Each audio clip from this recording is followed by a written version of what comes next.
연합에 연결되게 하라. 기도하겠습니다. 하나님, 오늘도 사도행전 말씀 앞에 나아갑니다. 정말 주님의 말씀이 쏟아지는 시간이 되게 하시고 우리의 삶을 향한 위로와 또 하나님의 권능이 임하는 시간으로 축복하여 주옵소서. 예수님의 이름으로 기도합니다. 아멘. 예, 사도행전 이제 58번째입니다. 지난주에 이 사도 바울은요, 유대인들과 또 사내들인 공의회 앞에서 마지막 신문을 받는 동안 너무 두려웠어요. 그래서 어떻게 했냐면 자기가 이전에 하던 방식대로 자기의 방어 기제로 이제 움직였죠. 그래서 그들을 분열시키고 또 대제사장의 질서를 또 무시하는 일을 했습니다. 굉장히 인간적인 또 자기 방식으로 그 일들을 해결한 거예요. 그런데 그날 밤에 누가 나타나셨냐면 하나님께서 나타나셨어요. 그래서 바울을 혼내신 게 아니라 너 왜 그랬냐 그러신 게 아니라 두려워하지 말아라 이렇게 말씀하셨어요. 하나님은 아신 거예요. 그렇죠? 바울이 그렇게 행동한 것은 두려움 때문이었다는 거예요.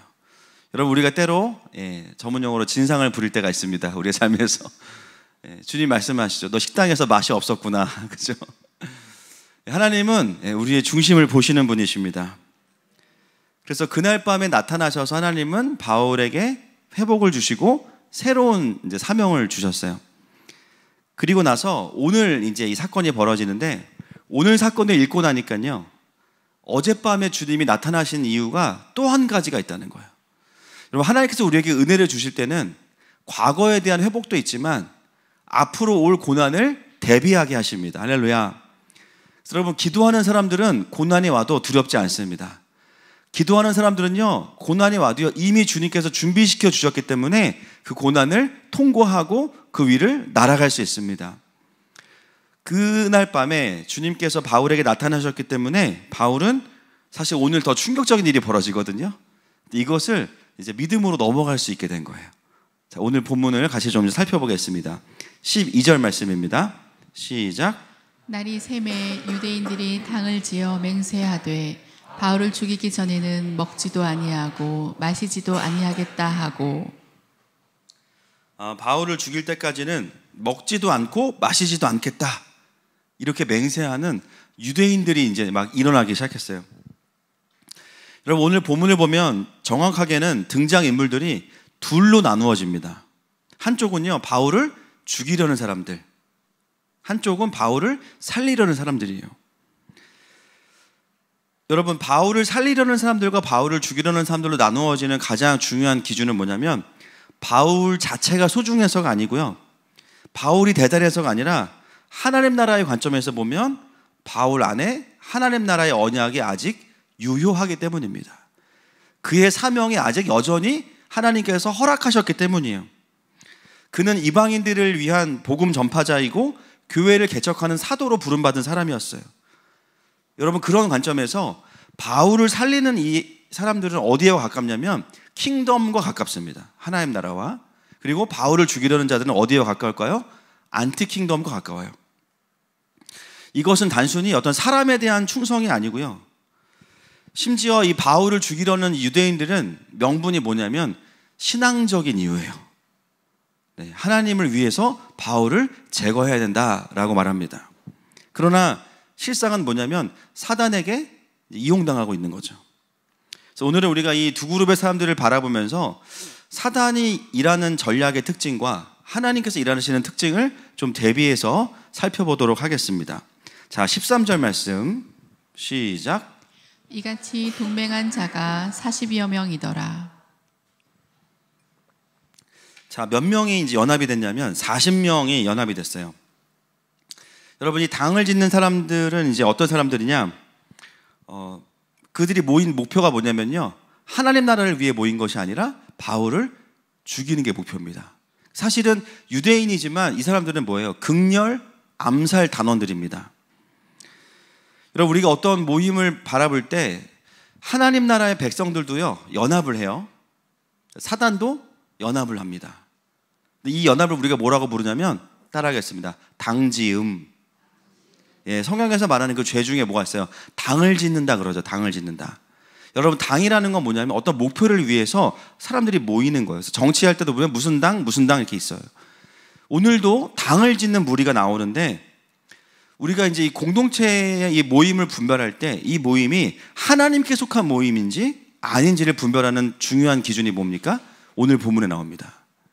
모임의 목적이 살리는 거냐 죽이는 거냐예요.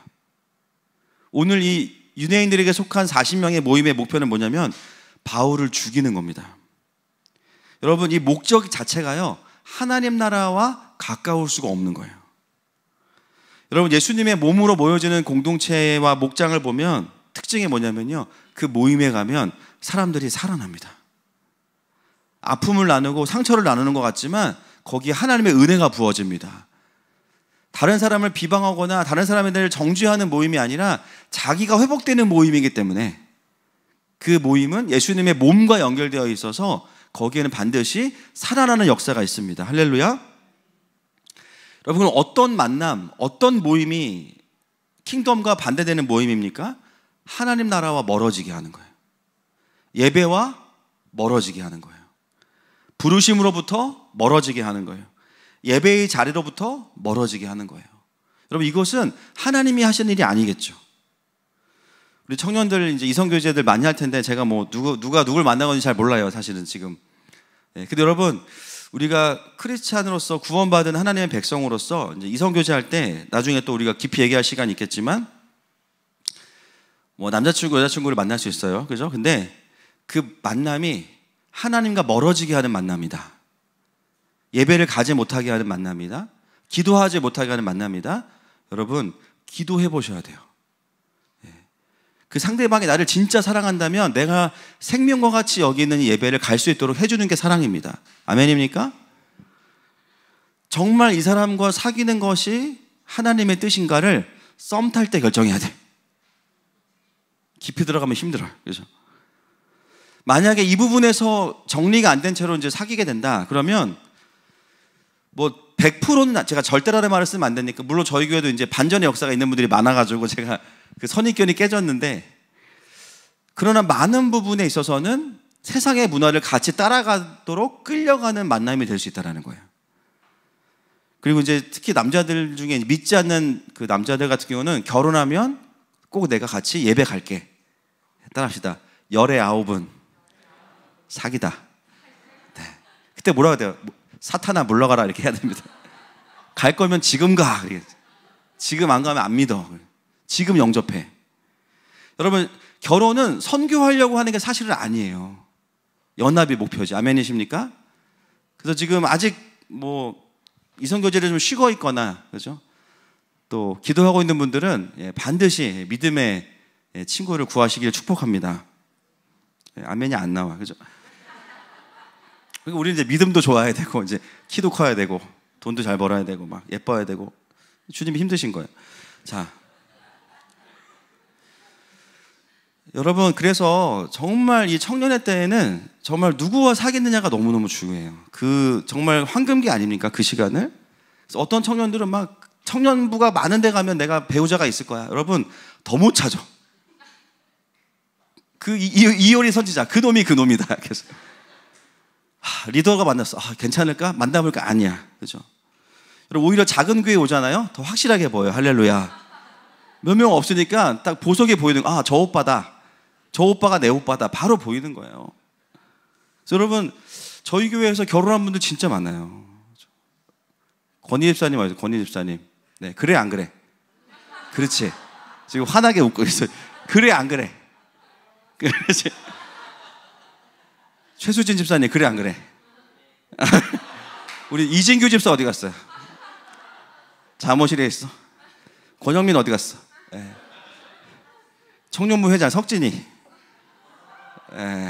지금 뭐 우리 성원 전사님 어디 있어? 지금 휴가 중인 이기원 목사. 여러분, 하늘마음이 메이드한 커플이 진짜 한두 커플이 아니에요. 이 싱글들에게 연합의 기름이 부어질지어다. 여러분, 그냥 믿음으로 선포하세요. 좋은 형제 자매는 다 여기 있다. 할렐루야.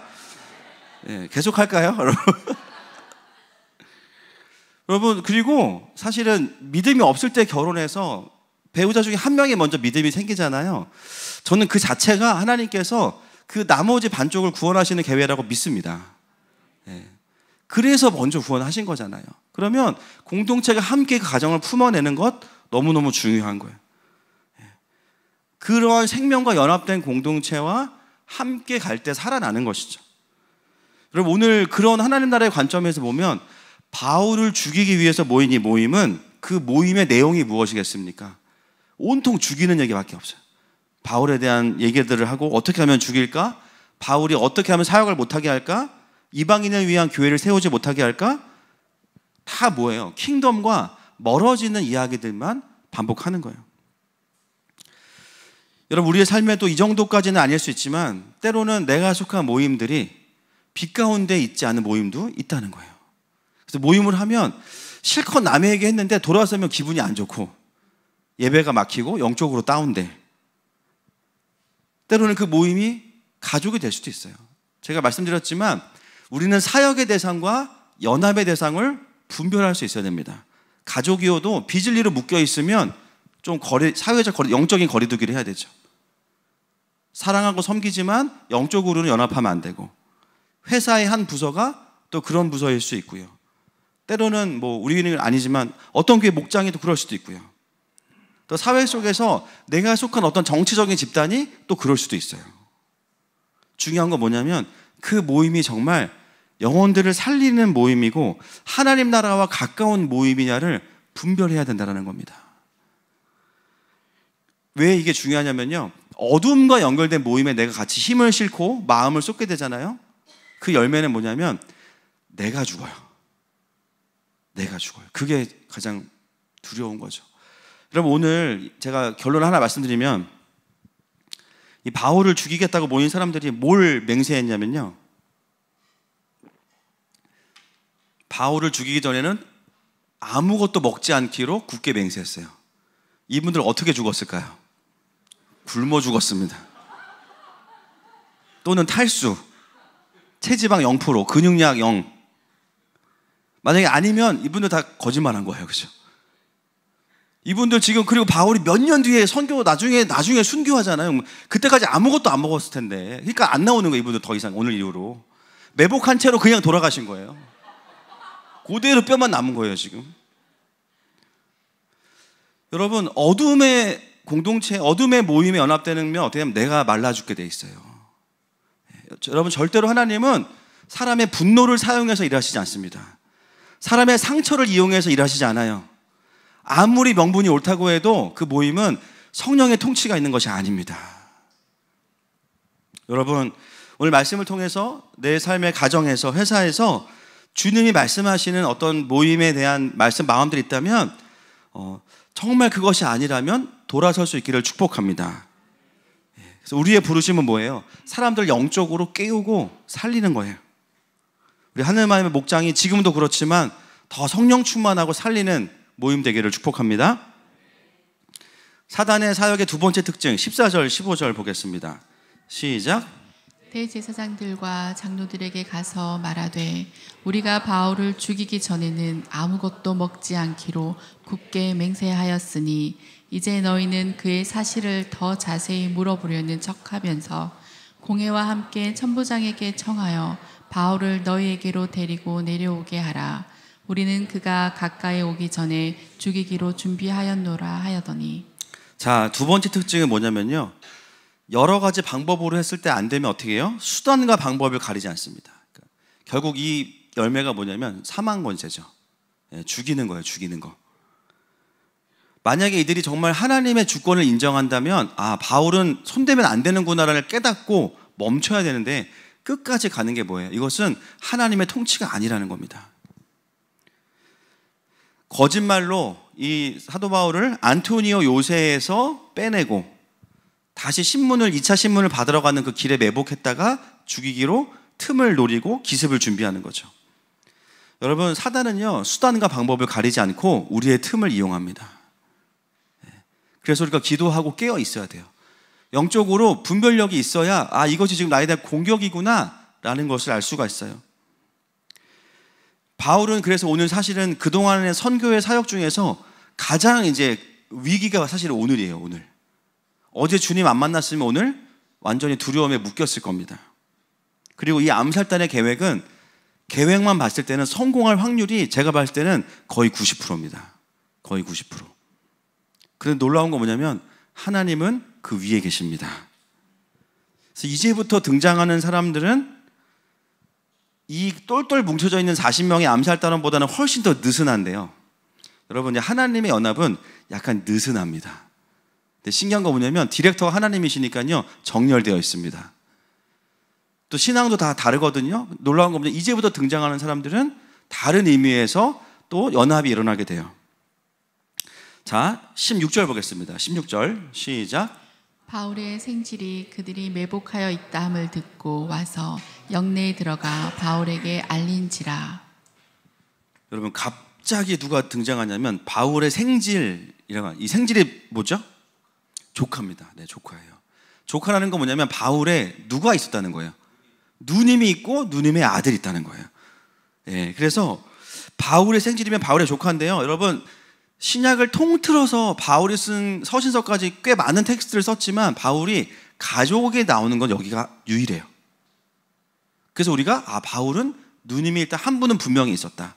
그리고 남자 조카가 있었다라는 것을 알게 돼요. 갑자기 조카가 등장합니다. 여러분, 원래 바울이 사실은 가족이 있었겠죠. 그죠? 그냥 뭐 동정녀 탄생을 한 게 아니고 하늘 내려온 게 아니니까. 가족이 있었는데 왜 가족의 이야기가 없을까?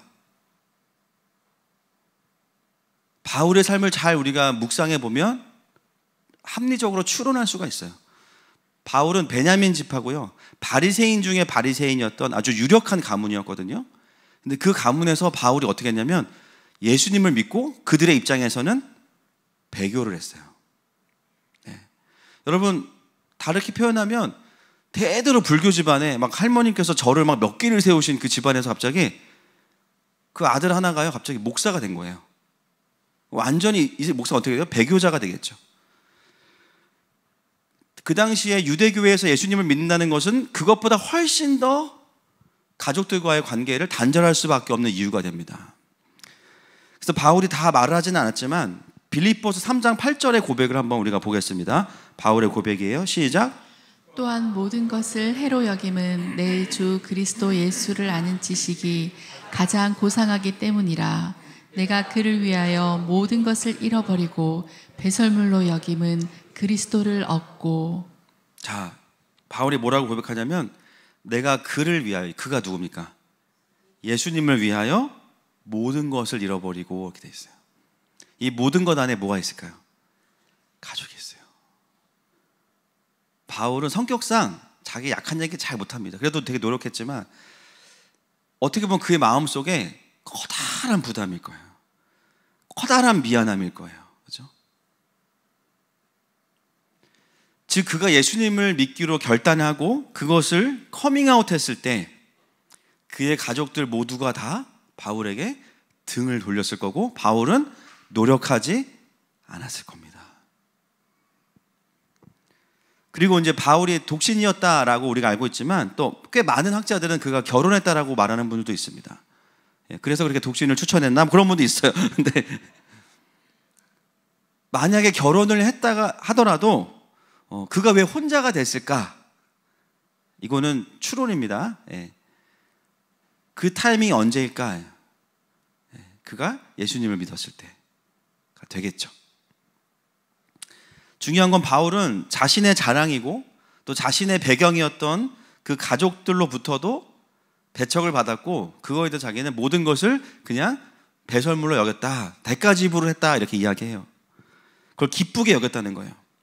여러분, 그래서 어쩌면 바울에게는 이 20년이 넘는 사역의 기간 동안의 가족들은 뭐냐면 마음 한켠 뒤에 있었을 거예요. 여러분, 그런 기도 안 했을까요? 하나님, 제가 이렇게 많은 사람들이 구원받고 이렇게 교회가 세워지는데 우리 가족은 왜 아무도 예수님 안 믿을까요? 주님 어떻게 된 겁니까? 그런 마음들이 한켠에 계속 있었을 거예요. 근데 오늘 사도 바울이 이제 죽게 되었을 때 갑자기 생뚱맞게 누가 등장하냐면 그의 조카가 등장합니다. 그동안 아무것도 얘기가 없었어요. 근데 이 조카는 어떻게 알게 됐냐? 그 계획을 들었다라고 됐어요. 원어로 보면 아쿠어 동사거든요. 뭐냐면 들었다가 지나가다가 쓱 들은 게 아니고요. 그 자리에서 정확하게, 또 15절에 보면 모든 계획을 다 알고 있어요. 정확하게 다 확인하고 들었다라는 동사를 역사학자인 누가가 쓰고 있습니다. 여러분, 바울의 암살 계획은 탑 시크릿이기 때문에 절대 발설하면 안 돼요. 도망가니까. 결국은 뭐예요? 그것을 회의한 그 자리에서만 나누어졌거든요. 근데 그 자리에 누가 있었냐면 바울의 조카가 있었던 거예요. 대제사장들과 장로들이 모여있는 자리. 여러분, 이것을 통해서 알 수 있는 건 뭐냐? 바울의 조카는 바리새인이기 때문에 사두개인들이 리더십을 잡고 있는 그 대제사장의 모임에 갈 수가 없어요, 사실은. 그럼에도 불구하고 그 자리에 어떤 모습으로라도 참여하고 있었다는 건 뭐냐면 바리새인 중에서도 완전히 리더십이 높은 위치에 있었다는 것이죠.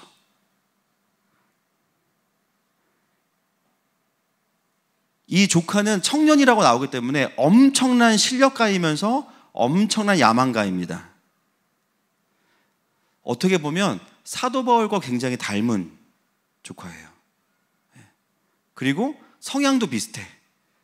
만약에 그렇다고 한다면 이 조카가 어렸을 때 자신의 인생에 롤모델이 누구였을 가능성이 클까요?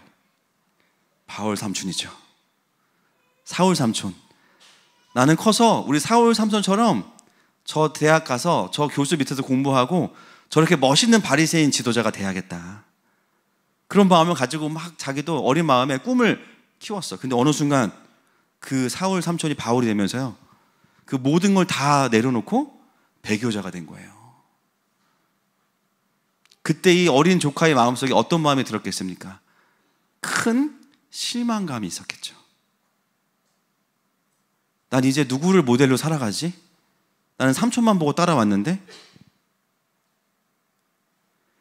어쩌면 그가 바리새인임에도 불구하고 사두개파로 구성된 대제사장의 모임에 뭐 참모로 있었든 뭘로 있었든지 간에 함께 할 수 있었던 그 동력이 어디서 왔을까? 내가 삼촌을 통해서 못 이룬 꿈을 내가 이뤄야지. 성향도 비슷한데 더 이를 악물고 열심히 살아서 그 자리에 갔을 가능성이 높습니다. 그런데 그의 마음이 움직여진 거예요. 언제? 어젯밤에. 또 어제. 바울을 통해서 바리새인과 사두개인들이 분열되는 그 시점에 정확히 어떤 변화인지는 모르지만 이 조카의 마음에 심경의 변화가 오기 시작했어요. 자신에게 바울 삼촌은 보고 싶지 않은 너무 가슴 아픈 롤모델이었지만 그 시간을 지나면서 어느 순간 다른 마음이 들어오기 시작한 거죠. 어쩌면 저런 삼촌이 진심으로 믿고 있는 그 예수님이 진짜 메시아이진 않을까? 그러면서 어떤 마음이 들었냐면요, 그 자리에서 그 계획을 듣는 내내 그의 마음이 불편했을 겁니다. 여러분, 바리새인들은 배교자에 대해서는요 정말 엄격합니다. 도와주는 거 절대 안 됩니다. 오늘 이 조카가 바울에게 와서 그 계획을 말한다는 것 자체가 무엇을 의미하냐면요, 본인의 생명을 내어놓는 거예요. 지금 바리새인으로부터도 거절당할 수 있고요, 사두개인과는 원래 사이가 안 좋았죠. 완전히 첩자가 되는 겁니다. 그냥 와서 뭐 하나 소식을 전하러 온 게 아니고요, 조카 역시도 자기가 그동안 이루었던 그 자리에까지 갔던 모든 것들을 다 무너뜨리고 내려놓는 결단인 거예요. 어쩌면 본인도 자기에게 일어난 변화가 뭔지를 모를 거예요. 그러나 어떤 마음에 이끌려서 정말 수십 년 만에 삼촌을 보호해야겠다, 그리고 그 안에 있는 소망의 이유를 좀 알고 싶다, 이런 마음들이 조카를 이끌고 온 거죠. 저는 하나님께서 하셨다고 믿습니다. 그리고 바울에게 그 조카의 등장은 어떤 의미냐면 엄청난 격려와 위로겠죠. 그것도 가장 위기의 순간에 누가 나를 살려줄 수 있을까? 하나님이 나타나시고 다음날 자기가 예수님 믿기 전에 가장 사이가 좋았던, 마치 자녀 같았던 그 조카가 이제는 장성한 청년이 돼서 자기를 살리려고 목숨을 내어놓고 온 겁니다. 그래서 오늘 본문의 적용은 뭐예요? 딱 조카를 사랑하자. 용돈을 많이 주자. 큰일 났네. 우리 조카들 다 이거 듣고 있는데.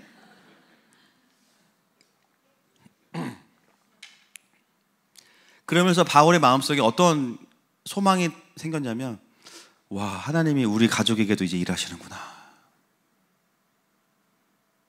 그동안 수많은 구원을 보면서 왜 우리 가족은 저 안에 없지? 근데 조카의 변화를 보면서 하나님 우리 가족에게도 이제는 사인을 주시는구나. 그 이후에 어떤 변화가 있었는지는 모르지만 저는 이 조카의 행동 자체는요, 거의 회심에 가까운 것입니다. 그렇다면 그 조카는 혼자만 그렇게 바뀌겠습니까? 그 이후에 자기의 엄마 바울의 누나에게도 또 할머니 할아버지에게도 영향력을 끼쳤겠죠. 여러분, 이게 하나님의 일하심입니다. 바울을 위로하시고 그의 가족을 또 구원하시고. 여러분, 오늘 말씀을 묵상하면서 우리 하늘마음 가족들의 가족들에게도 이런 주님의 은혜가 임하기를 선포합니다. 축복합니다.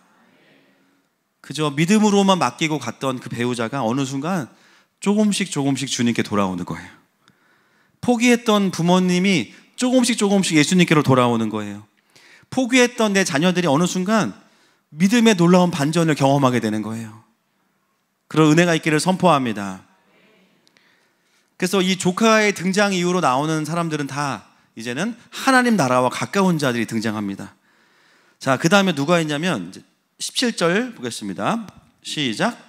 바울이 한 백부장을 청하여 이르되 이 청년을 천부장에게로 인도하라. 그에게 무슨 할 말이 있다 하니 18절도 천부장에게로 데리고 가서 이르되 죄수 바울이 나를 불러 이 청년이 당신께 할 말이 있다 하여 데리고 가기를 청하더이다 하매. 바울이 이 이야기를 듣고 나서요, 어떻게 했냐면 백부장에게 먼저 이야기합니다. 절차를 지키죠. 근데 또 여기 배려가 뭐냐면 이 청년을 조카라고 하지 않아요. 혹시 해를 입을까 봐. 이 청년을 데리고, 내용도 말 안 해요.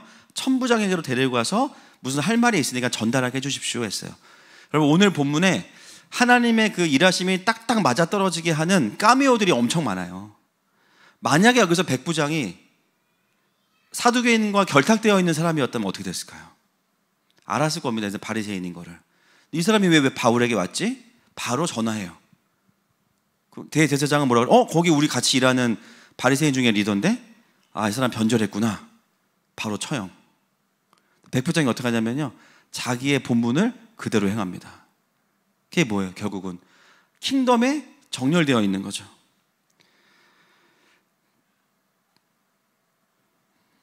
그래서 사실 이 사도행전은 누가가 기록했지만 누가가 기록한 누가복음을 봐도요, 재미있는 게 뭐냐면 로마 군인들을 굉장히 긍정적으로 기록해놨어요. 로마 군인들을. 여러분, 누가복음 7장에 보면 그 자기 종이 병에 걸려 죽게 되었는데, 사실 종들은 그 당시에는 병에 걸려서 죽어도요, 그냥 소위 말하면 거의 가전제품 취급했습니다. 또 다른 노예를 사면 돼요. 그 종을 회복시키기 위해서 재정을 쓰지 않아요. 근데 그 종 때문에 예수님께 나온 사람이 있었어요. 누구죠? 그 사람이? 백부장입니다. 백부장이에요. 그래서 뭐라 그래요? 또 와서 주님 와서 고쳐주십시오 하지도 않아요. 주님, 저도 제 부하들에게 왔다 갔다 하라고 하면 다 순종하니까 주님 오지 마시고 말씀만 하옵소서. 그 순간 종이 나버립니다. 예수님 뭐라 그래요? 이만한 믿음을 이스라엘에서 본 적이 없다 그래요. 로마 군인들이 신앙이 엄청 좋아요. 여러분, 누가의 관점은 좀 독특해요. 로마는 나쁘고 유대인은 무조건 선민이다, 이 관점이 아니에요. 더 본질적이에요. 누가 하나님 나라에 정렬되어 있느냐를 가지고 보는 거예요. 누가 킹덤에 가깝냐, 누가 안티 킹덤에 가깝냐를 가지고 봐요. 유대인들도 다 돌아오는 게 아니죠. 예수님께로 선택받은 자들이, 남아있는 자들이 돌아옵니다. 누가 예수 그리스도를 향해서 맞서지 않고 있느냐, 누가의 관점은 그 본질을 가지고 정렬시키는 관점을 가지고 있는 거예요. 그래서 결국은 어떻게 됐냐면 이 백부장을 통해서 이 사단의 계략이 천부장에게까지 다 알려지게 됩니다. 그래서 천부장이 또 등장을 하게 되는 거죠. 자, 19절부터 21절 보겠습니다. 시작. 천부장이 그의 손을 잡고 물러가서 조용히 묻되 내게 할 말이 무엇이냐 대답하되 유대인들이 공모하기를 그들이 바울에 대하여 더 자세한 것을 묻기 위함이라 하고 내일 그를 데리고 공회로 내려오기를 당신께 청하자 하였으니 당신은 그들의 청함을 따르지 마옵소서. 그들 중에서 바울을 죽이기 전에는 먹지도 않고 마시지도 않기로 맹세한 자 40여 명이 그를 죽이려고 숨어서 지금 다 준비하고 당신의 허락만 기다리나이다 하니. 24절까지 보겠습니다. 이에 천부장이 청년을 보내며 경궤하되 이 일을 내게 알렸다고 아무에게도 이르지 말라 하고 백부장 둘을 불러 이르되 밤 제3시에 가이사랴까지 갈 보병 200명과 기병 70명과 창병 200명을 준비하라 하고 또 바울을 태워 총독 벨릭스에게로 무사히 보내기 위하여 짐승을 준비하라 명하며. 네, 결국은 이 일이 다 탄로납니다. 여러분, 사단이 뒤에서 은밀하게 하는 것 같죠? 하나님이 다 드러내십니다. 사단은 숨길 수가 없어요. 그리고 실패하게 됩니다. 사단은. 우리의 삶을 향한 사단의 공격들이 많을 거예요. 그리고 계략도 많을 거예요. 그러나 중요한 건 뭐냐면 하나님은 다 드러내실 겁니다. 결국은 실패하게 될 겁니다. 천부장에게 이야기가 들어갔는데요. 만약에 이걸 미리 듣지 않았다면 천부장도 이용당했을 거예요. 사두개인들하고 친하니까. 근데 그리고 나면 어떻게 되냐? 이용되고 나면 어떻게 되냐면요. 바울이 죽잖아요. 그 책임을 누가 져야 돼요? 로마 시민이 죽었으니까. 천부장의 경호를 잘못한 것에 대한 책임을 본인이 져야 됩니다. 그래서 여러분, 오늘 이 천부장이 어떻게 하고 있냐면 백부장 2명을 통해서 보병이 200명, 창을 든 긴 창, 로마 창을 든 창병이 200명, 말을 탄 기병이 70명. 여러분, 지금 암살단 몇 명? 동네 아저씨 40명이에요 지금. 동네 칼을 줘도 어떻게 찌르는지 몰라서 뭐 서로 찌르고 막 연습하다가 이럴 사람들 40명, 그냥 복수 분노만 가득한 40명이 지금 굶고 있어요. 힘도 없어 이제는. 막 당 떨어지고. 근데 여기 지금 보면은 여러분, 로마 군대는요 진짜 완전 정예 부대거든요. 근데 그 중에서도 가장 상태가 좋고 다 식스팩 막. 그래가지고 470명이면 거의 12배에서 10명 빠진 숫자예요 지금. 이거는 싸움이, 여러분 보세요, 싸움이 안 나요. 왜요? 쫄았지, 그죠? 보고 눌렸어. 야, 바울 건드리다가 우리가 죽겠다. 그냥 다이어트나 하자. 이렇게 그냥 끝나는 거예요. 그리고 100km가 떨어진 가이사랴로 벨릭스에게 가서 다시 객관적으로 심판을 받도록 호송을 해서 보냅니다. 그리고 26절부터 30절에 보면요, 편지를 써서 추천서를 보내요. 그게 이 내용입니다. 같이 보겠습니다. 시작. 클라우디오 루시아는 총독 벨릭스 가깝게 문안하나이다. 이 사람이 유대인들에게 잡혀 죽게 된 것을 내가 로마 사람인 줄 들어 알고 군대를 거느리고 가서 고언하여다가 유대인들이 무슨 일로 그를 고발하는지 알고자 하여 그들의 공회로 데리고 내려갔더니 고발하는 것이 그들의 율법 문제에 관한 것뿐이요 한 가지도 죽이거나 결박할 사유가 없음을 발견하였나이다. 그러나 이 사람을 해하려는 관계가 있다고 누가 내게 알려주기로 곧 당신께로 보내며 또 고발하는 사람들도 당신 앞에서 그에 대하여 말하라 하였나이다 하였더라. 추천서를 써서 보내면서 바울의 무죄함을 이야기합니다. 율법에 관한 이슈가 있지만 사실은 죽이거나 결박할 사유는 아니라는 거예요. 여러분, 천부장이 이렇게까지 하는 이유는 성령 충만해서가 아닙니다. 지가 살아야 되기 때문이에요. 지금 보면 여기 여러분 추천서에 보면요, 본인이 바울을 내가 모르고 결박했습니다 이런 말 한마디도 없어요. 그러니까 자기가 잘못한 거는 다 뺐어 지금. 오히려 자기가 구했다. 내가 바울을, 로마 시민을 내가 구했다. 나는 승진해야 된다. 그렇게 이야기하고 있는 거예요. 그러면서 벨릭스한테 객관적으로 신문을 해주십시오 하고 책임을 토스하고 있습니다. 사실 천부장은 뭐 바울을 긍휼히 여기거나 주님을 깊이 만나서 막 회심해서가 아니에요. 자신의 인생이 달려있기 때문에 그렇게 한 거예요. 근데 여러분, 그것마저도 그게 하나님 나라와 일치하잖아요. 그 사람 사는 거예요.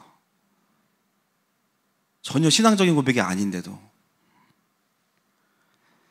천부장이 이렇게까지 필사적인 이유는 자기의 생명이 달려있기 때문입니다. 간접적이지만 그도 하나님께 쓰임받고 하나님 나라를 위해서 결정적인 역할을 하게 되는 겁니다. 저는 오늘 이 천부장을 통해서 하나님께서 우리에게 말씀하시는 부분이 있어요. 어떻게 우리가 이 땅에서 계속 하나님의 보호하심 아래 있을 수 있냐? 하나님 나라와 내가 일치하면 돼요.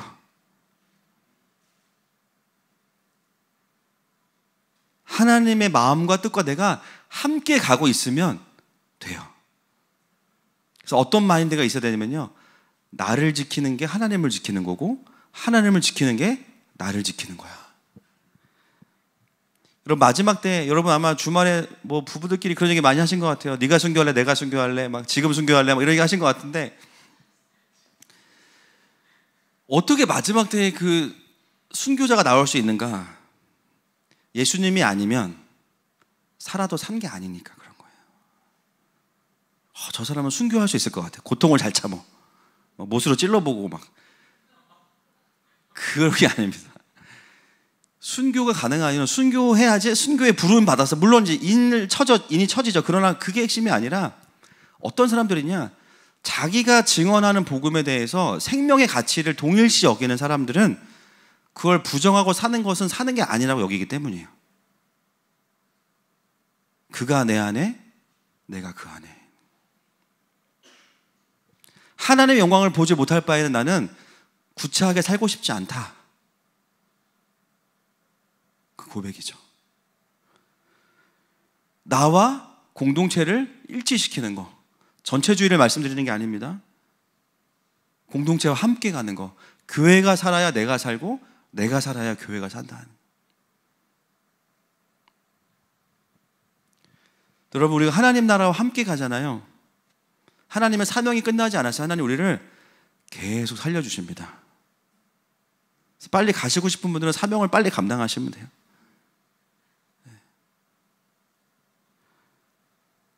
그러면서 계속 하나님의 보호하심을 경험하게 하시는 거예요. 이 천부장 다 잘한 것도 아닌데 안 잘렸습니다. 그렇죠? 안 잘렸어요. 하나님이 이쁘게 보신 거죠. 오늘 마지막 등장하는 카메오는 470명의 로마 군인들입니다. 이 사람들은 뭔지도 몰라요. 지금 새벽에 그냥 갑자기 모이라 그래가지고 갑자기 모였어요. 그냥 배달한 거예요. 배달의 민족이니까 이제. 근데 이들도 뭐예요? 하나님 나라에 정렬되어 있어요. 이들은 암살단이 있는지 없는지도 모르는 사람도 있을 거예요. 근데 이들의 사역은 뭐냐? 존재 자체가 위협이죠. 존재 자체가. 저희 남자 교육자들 길거리 다니면 사람들이 말을 못 걸어요. 자꾸 주님이 몸에 기름 부어주셔가지고 또 막 스타렉스에서 막 급하게 막 내려요. 막 사실 우리는 밥 먹으러 가는 거거든요. 근데 막 홍해가 갈라져요. 막 차에서 막 시비가 붙으면 창문 내려서 막 축복하고 싶은데 막 도망가시고 막. 우리가 내공이 부족해서 그런 것 같아요. 이 470명의 숫자는 뭐냐? 존재 자체가 그냥 하나님의 군대입니다. 하나님의 군대. 여러분, 사단이 막 우리를 공격하고 몰려올 때 두렵죠? 주변을 보세요. 더 큰 하나님의 군대가 있어요. 결국 그들이 두려워하게 될 겁니다. 삶에서 그 영적인 훈련이 있어야 돼요. 집에서 바퀴벌레 나오면 막 난리나. 바퀴벌레. 와! 바퀴벌레가 여러분들을 더 두려워합니다.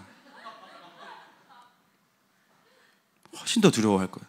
쥐 보면 쥐가 왜 이렇게 빨리 가요? 두려워서. 그들에게 우리는 괴물이잖아요. 그죠? 우리가 쫄아. 비질리예요, 비질리. 저는 오늘 이 470명이라는 숫자가 너무 어이가 없어요. 어이가 없어. 너 바울 건들려고? 기다려봐. 그리고 12배. 12배. 와. 결국 이 40명은 암살은 둘째치고 하루 굶다가 변절해서 돌아갔을 거예요. 제가 봤을 때. 야, 해장국이나 먹자 그냥. 주님 뜻이 아닌가 봐. 여러분, 원수들이 우리를 공격할 때 우리 뒤에는 만군의 여호와 하나님이 계십니다. 할렐루야. 그것이 우리 안정감이고 기쁨이에요.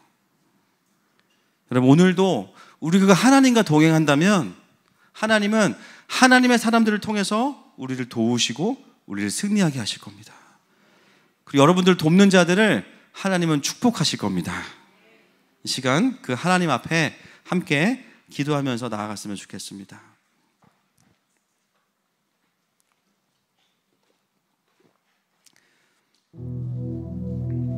먼저는 혹시나 또 한 주간 살면서 내가 두려움을 묵상하고 또 실패를 묵상하고